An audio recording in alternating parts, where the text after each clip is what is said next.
Hi, my name is Malcolm Doepke. During this semester, taking sensation and perception, one thing that I really enjoyed in the class was perceiving color. Today, I'm going to be talking a little bit more about the perception of color and how your brain and your eye perceives color itself. To begin, it all starts with light. The sun and any other device that produces light also produces wavelengths in the form of visible light. These wavelengths are the only sets of wavelengths that are visible to us. There are other different wavelengths that are not visible to us. In 1684, Antony van Leeuwenhoek discovered some tiny little structures on the back of the eye where the retina is. Later, researchers identified these structures as rods and cones. In the retina, there are 6 million cones and over 100 million rods.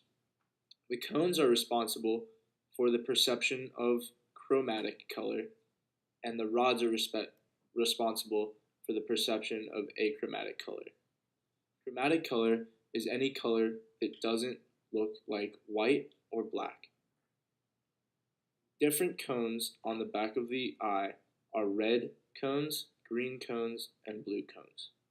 So that prompts the question to how can you see any other colors than red, green, and blue? Well, to answer that, go on to the next slide. To answer that question, I've put these two pictures up on the screen now. On the left, you can see a very basic additive color wheel. An additive color mix is what is described when colors of light are mixed together. This contrasts a subtractive color mix, which you can see in painting, and why in an additive color mix, when you mix red and green together, you get yellow, whereas if you mixed red and green paint together, you would get brown. On the right, you can see the different absorption levels of the cones. The blue cones perceive the longest wavelengths, the green cones perceive the middle length wavelengths, and the red cones perceive the shortest wavelengths. When combined into colors, these different cones are stimulated very different amounts. That is why you can see different colors even though there are only 3 different color cones in our eye. To continue, the cones need to work together to be able to perceive color that isn't red, green, or blue specifically. That is shown in the picture on the left when you look at the line of the lettuce. Lettuce, a green object, stimulates the green cone the most and the blue and red cones less. As well as the tomato, which is red, it stimulates the blue and green cones the least and the red the most. As these cones are stimulated, they get fatigued and lose sensitivity to the light they usually perceive. When you look at the picture on the right and you stare at the yellow box, after a while of time and you look down on the white box, you will see a blue picture. That is because the green and red cones got fatigued, but the blue didn't get fatigued much at all. And so when you look at a white background, which is all colors in the light spectrum, you will perceive blue the most because the green and red cones are more fatigued than blue. Another good example of this is when you look at this negative American flag.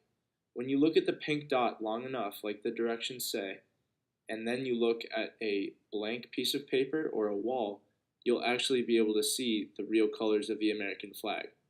This shows that the cones do indeed get fatigued after time, and they are less sensitive to their own colors, showing the negatives of their colors instead. Try this trick out by yourself and pause this video. When you're done, press play.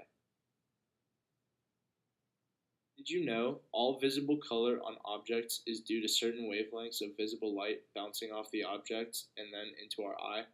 So technically speaking, a red apple doesn't have color itself, but we perceive it as red because of the wavelengths that bounce from the apple into our eye. It's all dependent on our cones. This is one of the most complex things I found in this chapter because it was hard to fathom that objects in your daily life don't actually put off color. It's the wavelengths that your eyes perceive that are the color. To conclude, cones serve a very important purpose in the perception of color. Without color and cones, your vision might look like the picture on the right. Wouldn't it be so much harder to have to do day-to-day tasks without the help of color vision? If you went to the grocery store, you'd have such a harder time being able to pick out the right groceries and the ripe bananas that you need for the week ahead. Thank you so much for your attention, and I hope I was able to teach you a little bit about the perception of color.